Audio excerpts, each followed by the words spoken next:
Hello, my name is Tim. Welcome to Little Steps. You can reach me at howdoidothis01@yahoo.com. Today we're going to cover a quick lesson on animation. I was asked a question: how do you make a movie, or in this case an animation? Movies are basically a series of pictures that are knit together, and your mind and your eye and your brain form a picture and create an object, and you see a symmetry or flow based upon pictures that are flashed quickly in front of the screen or up on the screen, and your eyes and brain knit them together into a moving picture. So without further ado, what we'll do is we'll go ahead and I'll introduce you to DOS. DOS is just a character, no big deal, and this is just an illustration so you can see how all this works. Now, in order to make DOS, or in this case his brother Juan, run across the screen, we need an index number because we need to index how far he's going to move for each frame of the picture. So what you always want to do is you want to put an indexing mark somewhere on the screen. Doesn't matter where, it just matters that you index it so that you can move something relative to something else, so you can get a clear picture of where it's going to move. Now if you want to, if you'll notice down here at the bottom, you can see my cursor moves. If you'd like, you can go strictly by numbers and then place your object based on those cursors. However, if you're wanting to get an animation done quickly, it's far easier just to put index marks here on the screen, which you can erase after you're all done with the animation, and then run it, and all this animation indexing right here at the bottom will be gone. So anyway, without further ado, let's go ahead and introduce you to Juan. This is DOS, and Juan is up here in the corner. Now I've pre-created him and laid him on the screen, and then I cut him using cut, copy, and paste. I also painted in blue so that we can see that Juan here and DOS are spaced and also different colors, so you can see that as Juan runs down the street here, Juan is going to pass in front of his brother DOS. Now you could do this where he's layered behind him as well. It just depends on the technique you want to use.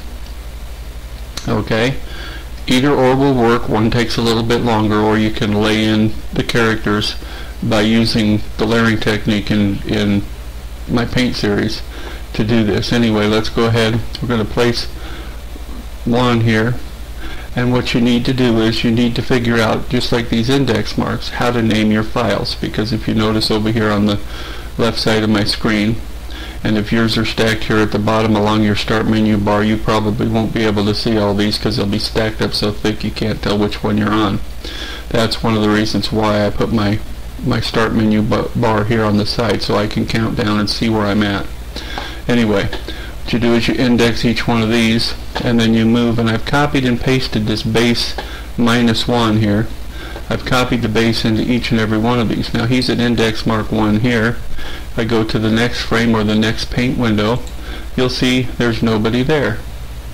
Okay, and so on and so forth. Now if I take this, I can then select all, and I can copy it.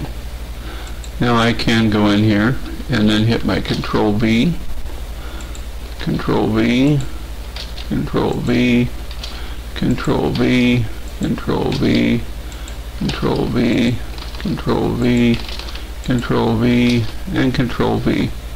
That will paste him on every single frame. Now what I can also do is, since I've done that, I want to go ahead and I need to cut him out of this part of the picture. So I can Control X, go back up here, mark, oops, Control Z, oops, Control Y, sorry about that. What I can do here is I need to deselect first, then I can reselect Juan here, then I can Control X, go up here, reselect, oops, go up here, Control X, go up here, Control X. Now you'll notice I'm just cutting out the one character. Now I could leave him there and cut him out later, but I'll go ahead and do this now so you can see the effect clearly of what we're trying to do here. Now you'll notice I'm just hitting Control X to cut him out of the picture, because for now we're going to make him run across the screen. And I don't want this distracting you here, so we'll select him and cut him out of the picture, but everything else will remain. Now again, when you're doing this, you don't initially put this thing in here, but I'm doing this the quick, down, and dirty way so you can see quickly how it's working and how you're going to come up with an effect. Now, let's go one more here and cut him out of that picture. Now, I go back here. He's in the first one, so you want to keep him there. Then you go to the second one and you hit Control V. And you move him down here to index mark number 2. You go to the next one, hit Control V, index him to mark number 3. Go to the next one, Control V, index him to mark number 4. Go down here to the next window, Control V, index him to mark number 5. Oops. Control Z, undo him. Go to the next window, Control V, move him to index mark number 6. Go to the next one, Control V, index mark number 7. Oops. And then click to the next one, index mark him to number 8. And then go down here, Control V, index him to mark number 9. No, or was that 8? Let's go back here. 8, then 9. Index him here, number 10.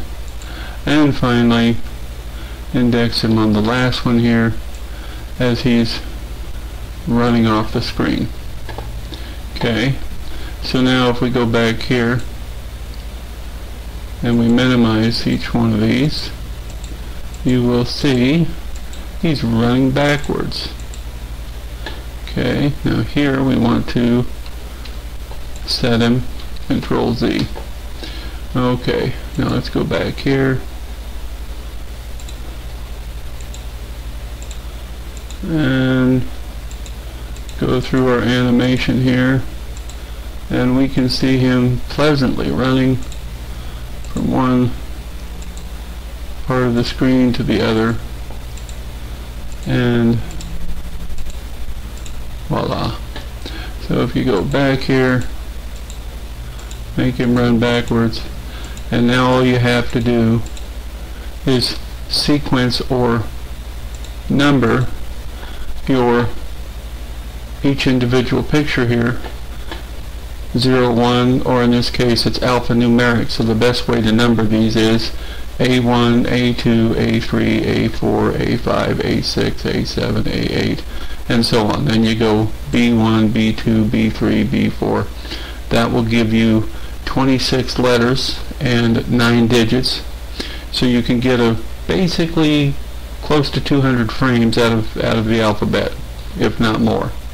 So 200 frames per segment, then you can just rename a segment. You can make a pretty good animation from doing it in sections like that. Anyway, thanks again for watching. Remember to save your files. Remember to work with the alphanumeric sequencing, and have fun with it. Thanks again for your time, and have a great day.